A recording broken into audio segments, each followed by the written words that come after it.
Hello everybody, this is Matthew Armstrong and this is our 90-day transformation program from mediocrity to mastery. And this is day 60 something, maybe around 65 or something. I'm not too sure because I took about 2 weeks there to just retreat into myself, because from going through this program myself, I was getting such a personal transformation where my whole reality and identity was just reshaping before my very eyes, that I thought it best to just retreat and go into a cocoon, so to speak, and just let it process before expanding again and before putting anything out. If you know what I mean. Sometimes you need to go into yourself and allow things and reflect and allow things to integrate before stepping out into the world again and projecting things out, right? Expanding out again. So that's what I've been doing. It's not that I quit on the 90-day challenge or anything. I simply took time to do something else, which was very important. And I've had such a profound personal transformation, more so than I actually thought. I've got things from this program that I didn't think I was going to get, that I didn't know were kind of inside me or something. And they're actually things that I'm not actually willing to talk about at this stage, because I am still processing a lot, and it's things of a personal nature which may involve other people and things, so I don't want to talk about them right now. But I just want you to know that if you've been doing this with me, and you've been doing the exercises in the book, and I have to be honest, I haven't done all the exercises. Some of them I haven't finished, but I have been fairly diligent in with most of the exercises. And if I do them all, wow, I don't know what's going to happen. My face might melt off or something. I don't know. But if you've been doing that, then I'm sure you're going to have received something monumental from this. I find it just incredible. And it comes down to just doing the work, right? Putting pen to paper, like thinking really hard. It's definitely not easy. It's not easy to do these exercises in the book. And if this is the first video you're watching, let me just show you. We're reading from the book The Values Factor. We have been for the last 60 odd days, roughly 7 pages a day. And today's actually the last day of there's about 6 pages left. And funny, I got to the last 6 pages and then literally took 2 weeks off. I've had enough. I can't look at that book anymore. I have to just process what's going on with me from doing it. It's a complete rewiring of the brain. It's absolutely incredible. So if you've actually done the work, done the exercises in the book, and have been following through with this, then I know you will be receiving massive rewards for doing that. And if you haven't got this book yet, The Values Factor by Dr. John Demartini, then go get it from drdemartini.com, and go through this program, go through this process, read the book. This is my 3rd time going through the book, and because I've been doing it fairly diligently with you, near enough each and every day, and then doing the exercises, it's had quite profound effects on me, which you may see, I don't know, and I definitely feel different. I feel very different. I feel like a different person, actually, completely, and everything seems to have changed. But anyway, let's read this one. Okay, so we're on page 384. This is the last day reading the book. What do we do after we finish reading the book? There's still another, what's that, 65, 75, 85, still another 25 roughly days to go. Well, we're just going to shoot the breeze. We're just going to talk, right? About whatever comes up. Probably still based on what we've been doing, right? Understand that there are no mistakes. Once you understand the values factor, you see that every decision is based on your highest values. Therefore, you can't make a mistake. Whatever decision you make is the most efficient with the data that you have. However, you might think that you are making a mistake. Why? Because the moment you subordinate to somebody else and assume that you should be acting according to their highest values, the decisions you make based on your own highest values will look to you like a mistake. There are no mistakes. There is only your injected superego judging your own highest values according to the highest values of another person.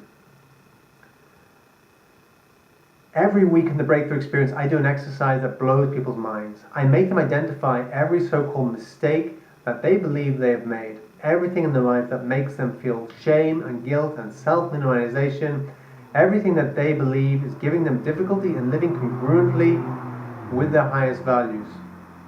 Then I help them see that according to the hierarchy of values, everything was in order. Only when they subordinate to somebody else's values do they think that they made a mistake. Mistakes are labels and projections of one person's values upon another. Just as you can't live by somebody else's highest values, other people cannot live by yours. So if you righteously project your highest values onto somebody else and expect them to live by your values, you're going to feel angry and betrayed when they don't. Nobody ever betrays you. You betray you.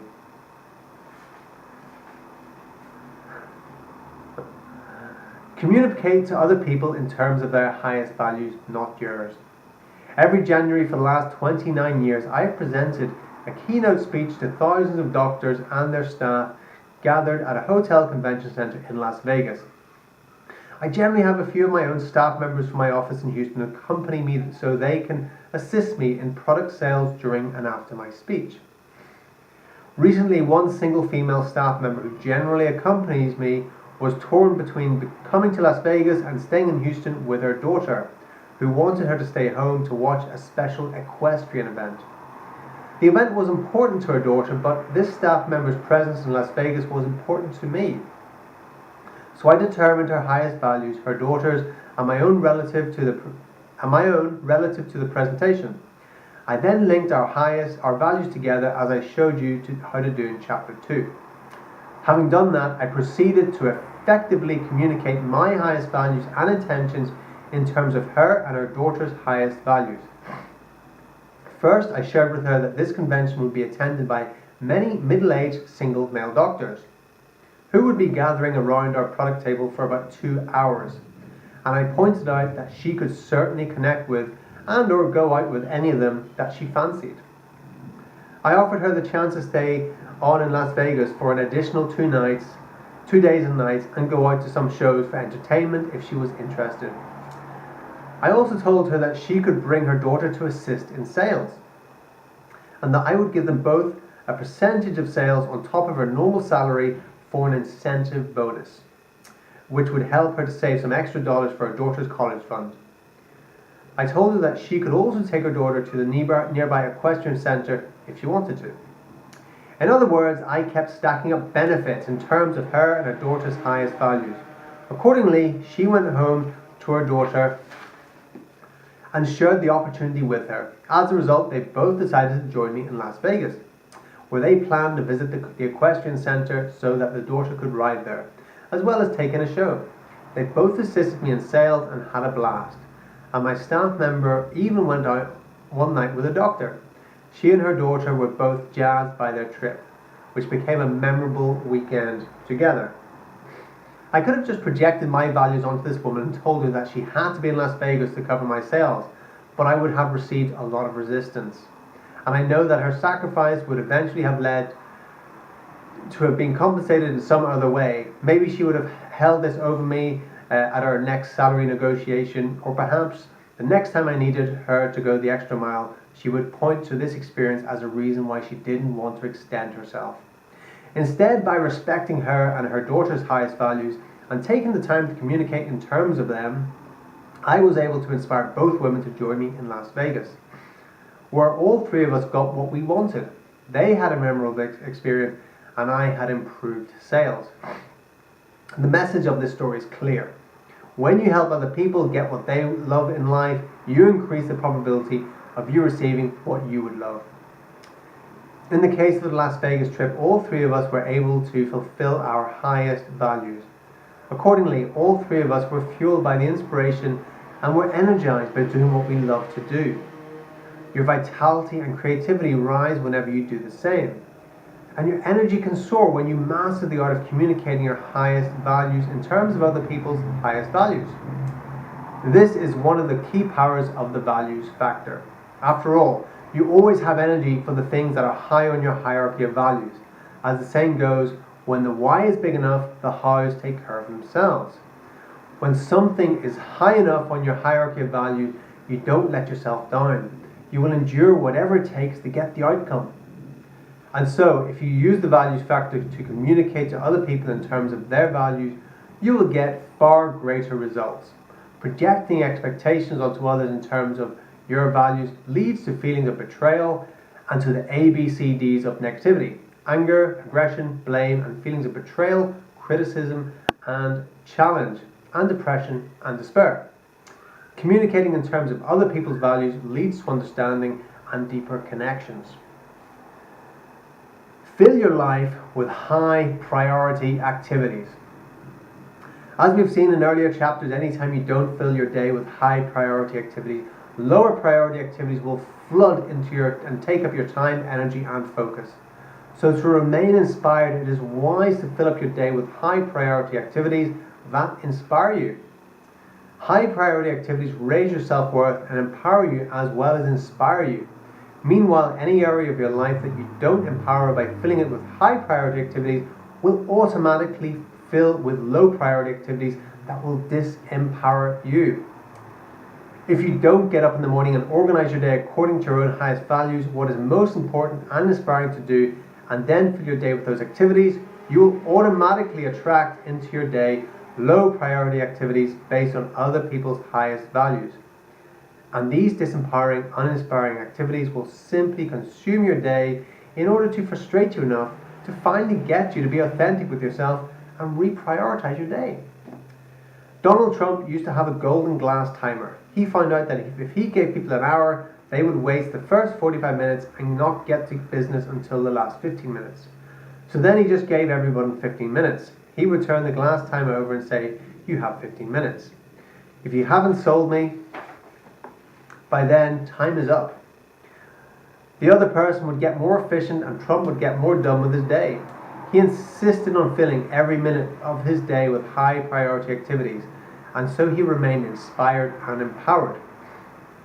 This principle is not just true for space and time, it is also true for energy and matter. Any energy or resource that you don't target for high priority purposes will automatically be consumed by low priority purposes.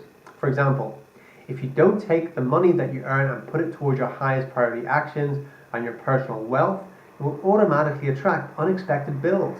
These bills will erode your wealth as they lead you to put money into less important priorities.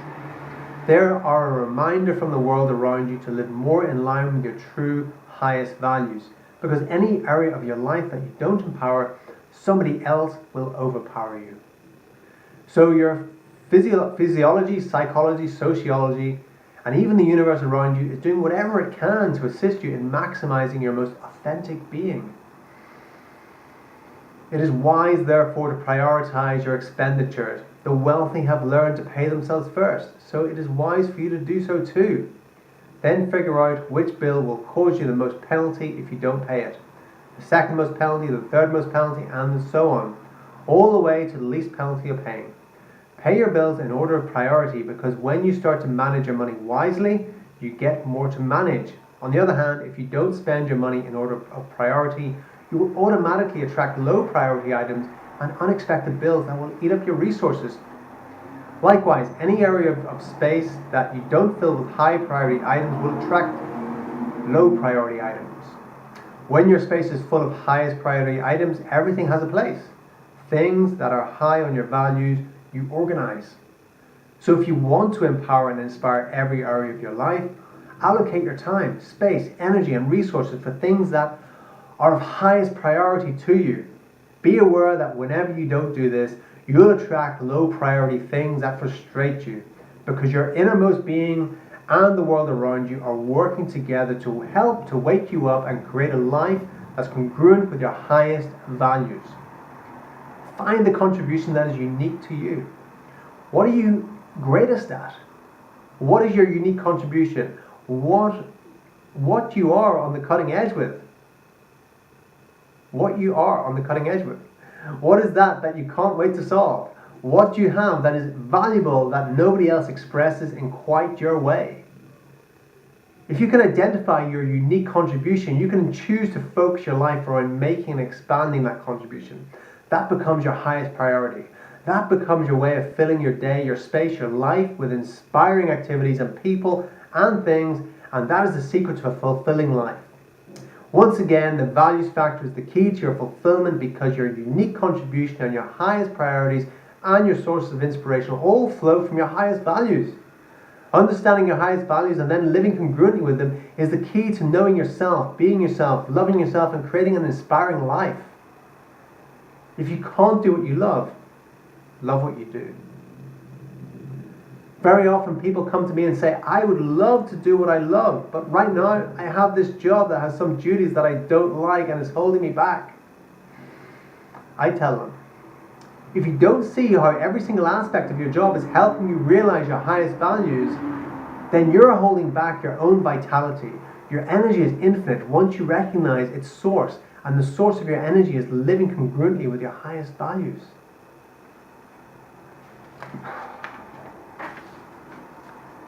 In the breakthrough experience, I ask people to identify any obligation, task, person, or activity in their lives that they think is weighing them down.